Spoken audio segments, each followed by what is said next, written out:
So here is our LLM model. So already we have provided so many examples. Okay, for the given sentence, we were able to see what is the output it is generating. So our intention is to do some kind of a query, okay, or like a chatbot kind of application. Some exercise we have seen summarization also, like a dialogue summarization we have done, or news summarization.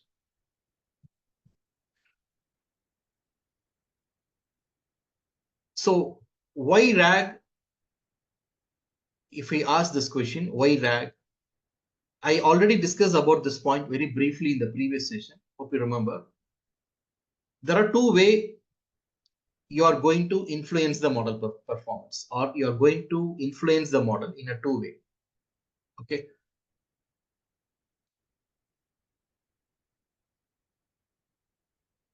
One way is specific task.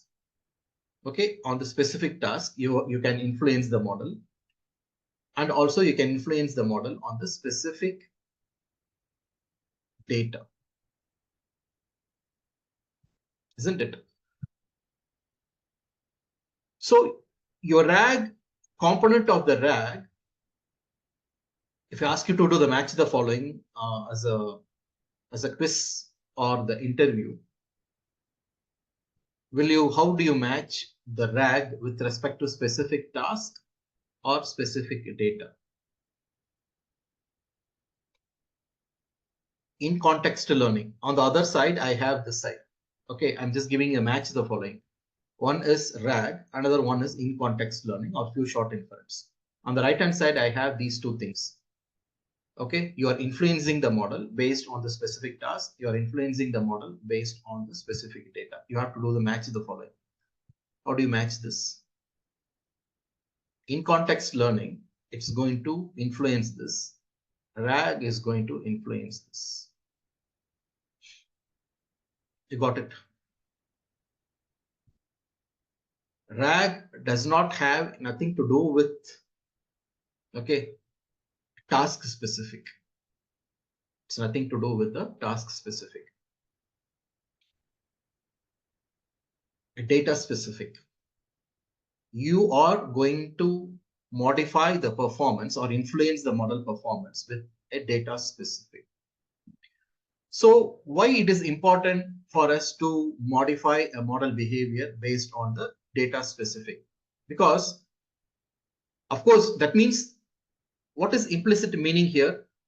I want to utilize the generalized behavior of my LLM model, isn't it? I wanted to tap the generalized behavior. Of course, you can, with the RAG later on, you can make the model to work on the specific task also. That is secondary, that we are going to see. I'm not saying that that is not possible. It is possible, but immediately with the RAG mechanism, what we are doing, that alone we are discussing it. Okay.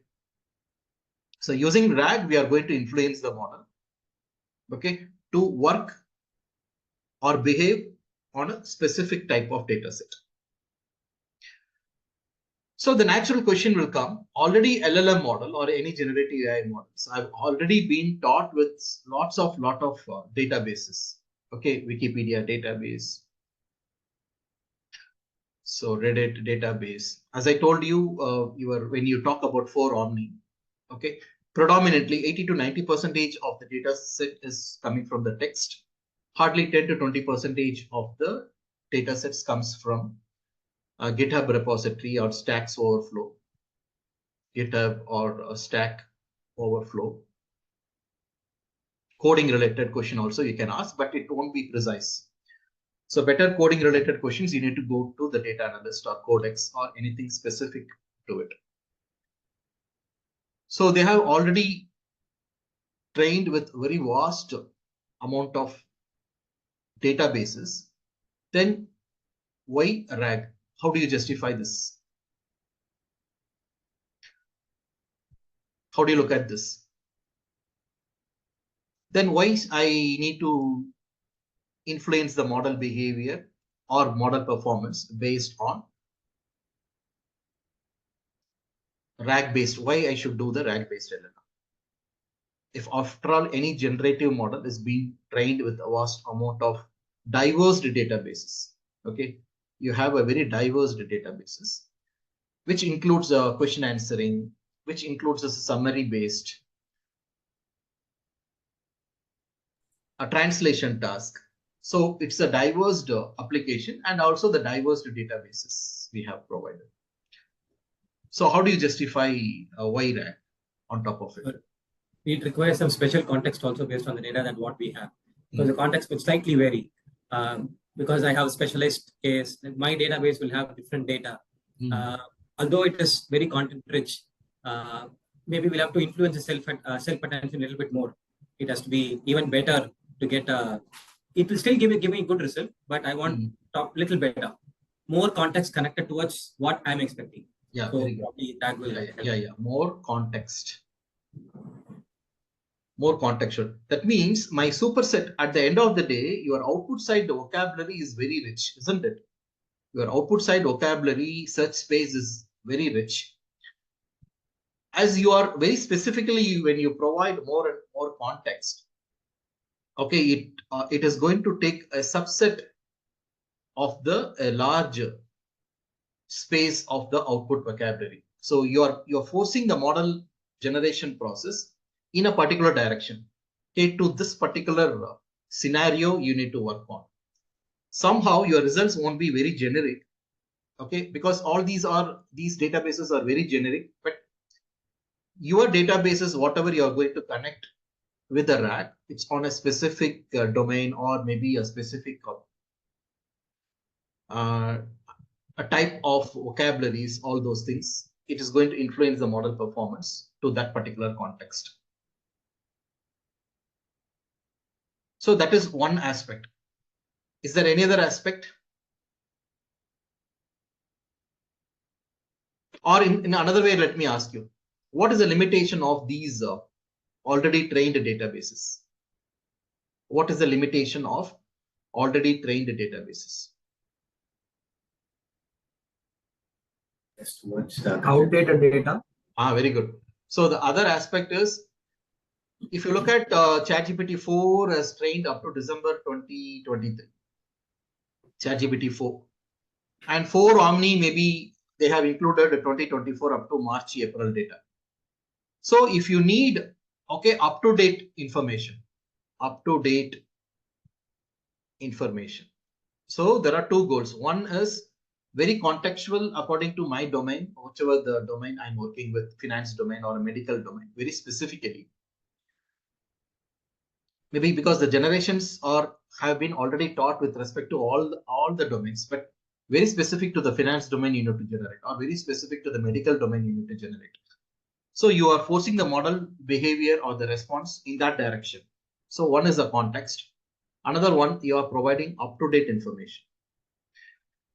If you ask, because when ChatGPT was launched at that time, post-COVID, many of us have very curious about ChatGPT, and we will start asking questions related to COVID, isn't it? So any questions you ask related to the COVID, it's saying that, so my data cutoff is so and so date. Okay, up to this data, I'm able to answer. I'm not aware of these terms and all. So that is another limitation. So it's a dynamic. When you do the RAG, you are providing more contextual, your domain specific data, as well as up-to-date information you can provide. So in spite of already trained very vast amount of large volume of the data, we need to provide these two aspects.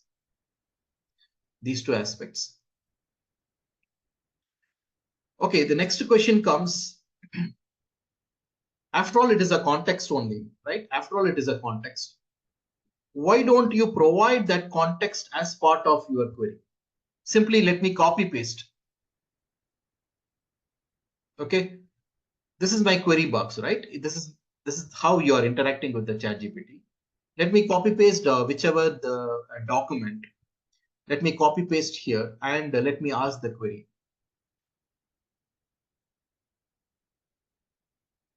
See, to answer this query, okay, when you copy paste, what happens? Of course, still you're providing the context. You're providing the context here, but What is the limitation, do you think? One thing is, I have a limitation here. Okay, you have a limitations here. The number of tokens you can give as an input, even in the commercial versions, you cannot keep on adding too many documents over here. One is the size limitations. So the input token limitation. So size limitation. In fact, your naive rag is going to do such thing. So why we call this a naive rag means it is something you can call it as a foolish rag. Okay, it's not, there's no intelligence. It's a foolish in the sense, imagine if I have 100 documents, it is just to dump all the 100 documents here as a context. Maybe for query 1, okay, maybe for the query 1 in the 100 documents, maybe the document number 7, document number 8 or 18 and document number 73 has more relevant information for this query. Okay, for these 3 relevant document, why every time I need to provide these 100 document, the size limitation issue will come. So every GPT architecture has its own limitations. So certain models will say that 10,000 tokens only I can accept. So beyond 10,000 tokens, if you provide, I cannot take it as my context window. So this is one issue, is size limitation. Another one is too much of details when you provide it, naturally it becomes redundant information to the query. So to the query, you are adding too much of redundancy. So you're forcefully injecting 100 documents, and your query should you are asking a query. Of course, it is going to consider all these as part of the context window. That means the self-attention mechanism. It is going to work with what are all the vocabularies it is going to extract from this 100 document, plus along with your query for the entire number of tokens it is going to work. So for such a large matrix, when it's going to work, you lose the essence of the query. So other documents which carries unwanted information also, forcefully your model is working on attention, certain amount of attention it is going to provide. So instead of precisely picking 17, 18 and 73rd document, it's adding certain weighted information about the other document also. So thereby it is trying to dilute the representation of the tokens of your query information tokens. So these are the 2 limitations. One is the size limitations, and you are too much dumping a lot of redundant information along with the query. So obviously this is not a good idea to dump the entire document over here. So we need some intelligent mechanism. So to provide that intelligent mechanism, Facebook came up with an idea called similarity search. Okay. Okay, before we talk about the exact mechanism of how RAG is going to work, first of all, we need to understand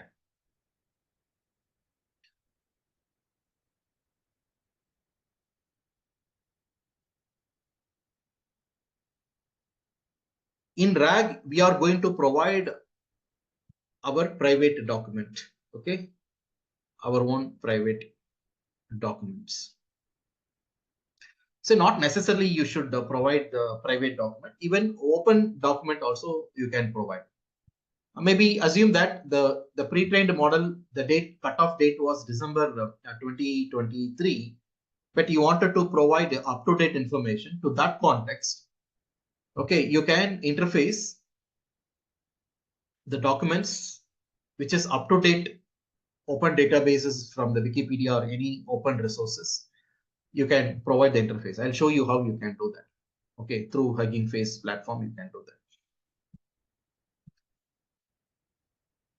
So always remember there are 2 notions. One is up-to-date information. Another one is a very domain-specific doc. So not necessarily your data should be only a private document. So at the end of the day, for the RAG, to perform RAG, you need a specific doc, a domain-specific doc. Let us assume this is a domain-specific. You have a doc.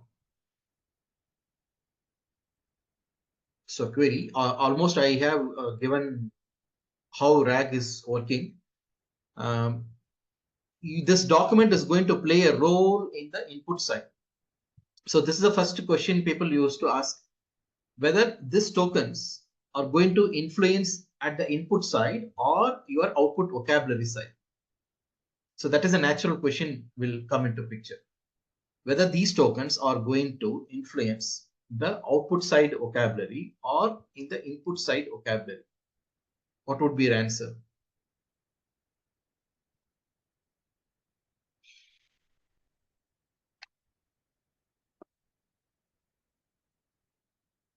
If at all, if I wanted to influence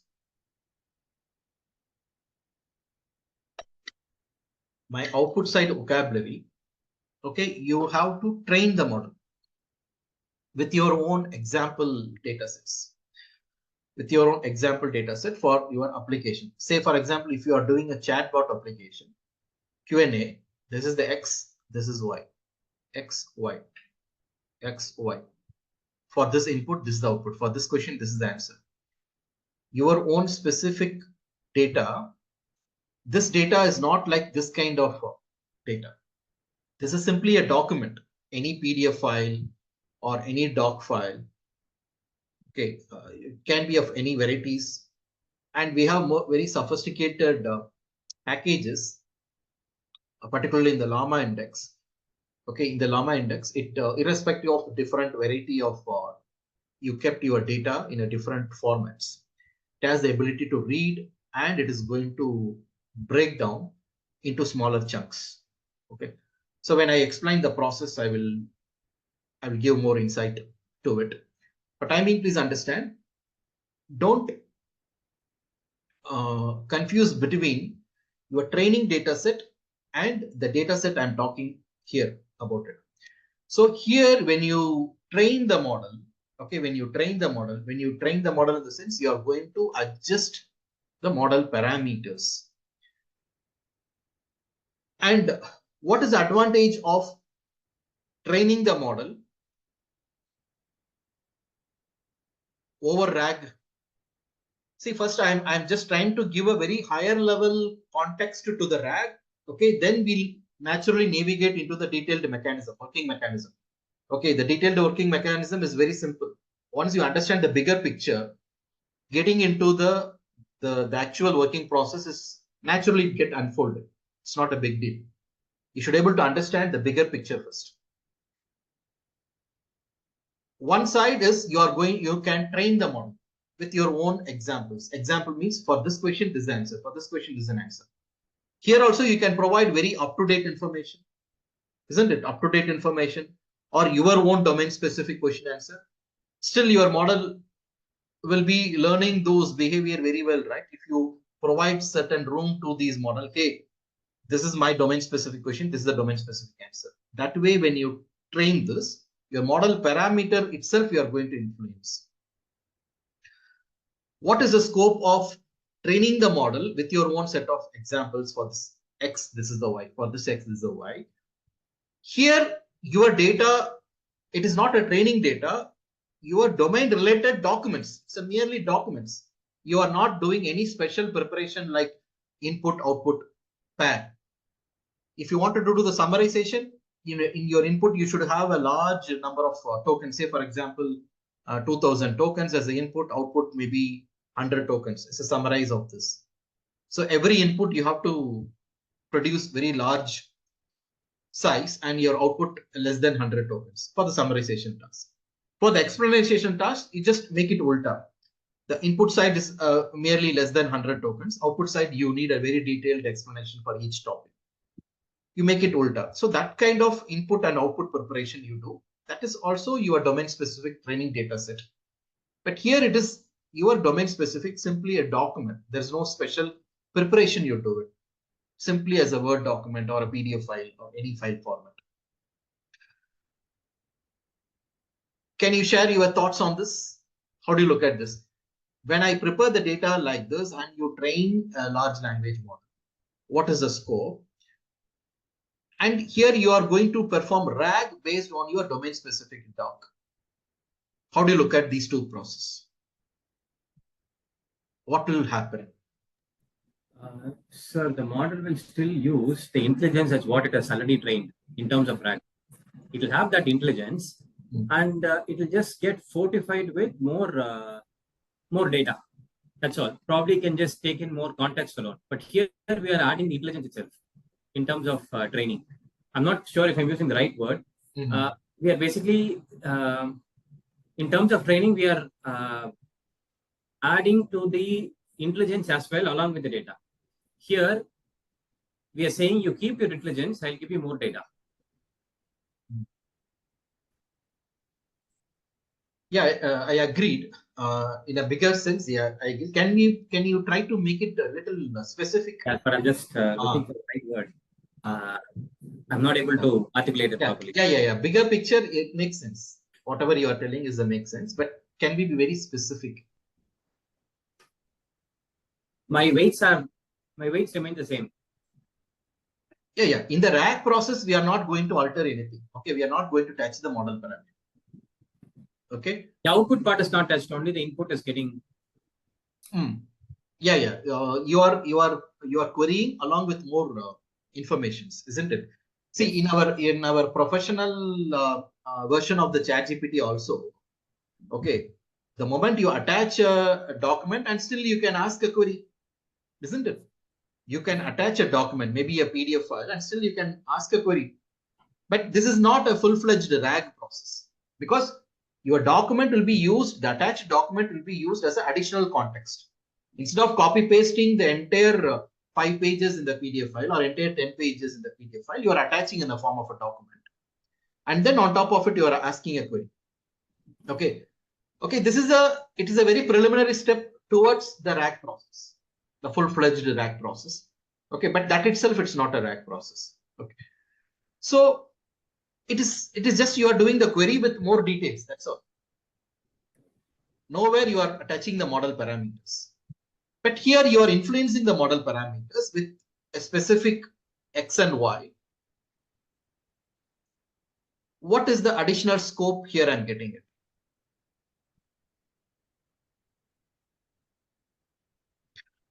Okay, with RAG, you are going to get more refined output. There is no doubt. Am I right? You are going to get more refined output, your domain specific output, instead of generalized output. When you give your own training example from your domain specific training example, how do you look at, of course, the model parameter is going to modify. How you're going to see the behavior of the model? It becomes more focused towards the intelligence and what I expect. I have so much of knowledge, it's fine. But now if I train my own data, so it is going to be better focus in the output the way that I want.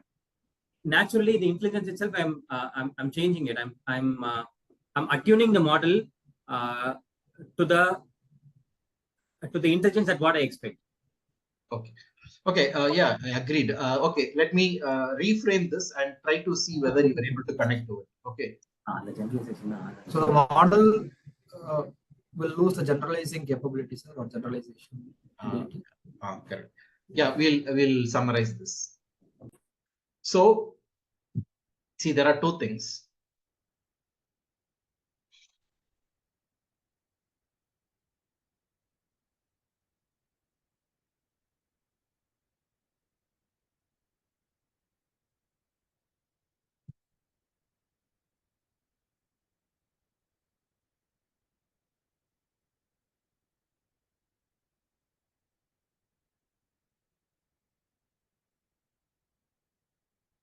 I use your own term itself so that you can easily relate to it.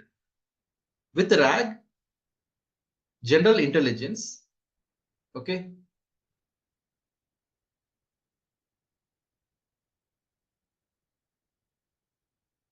my domain context.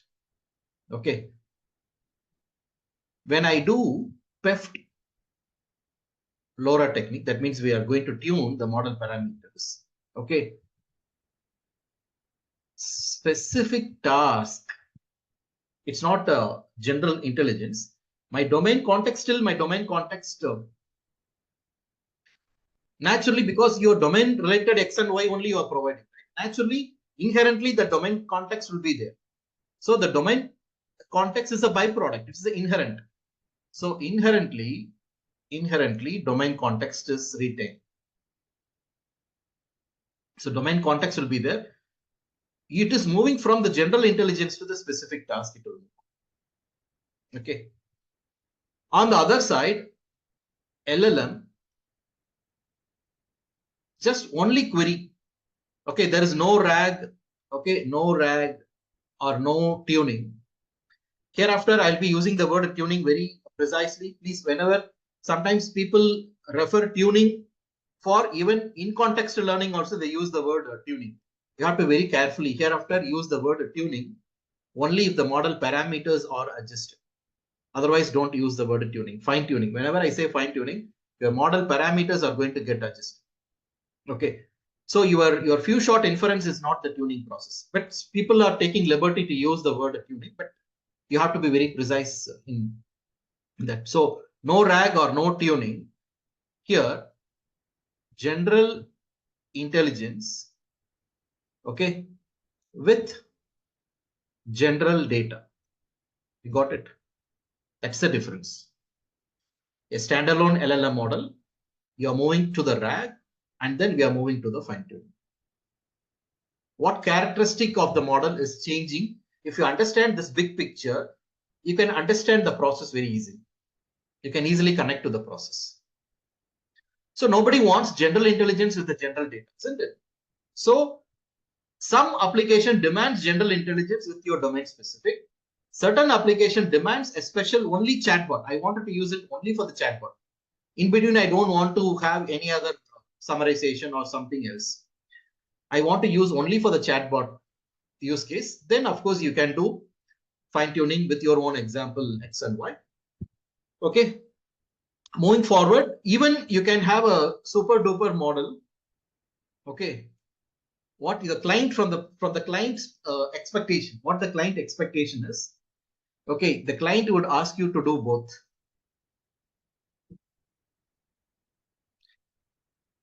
Okay, already I provide X and Y examples to my domain specific X and Y. On top of it, okay, you are incorporating the RAG on fine-tuned model. What is the point here? Using this, you done the fine-tuned model, right? Now you take fine-tuned LLM. For the fine-tuned LLM, you have the RAG also.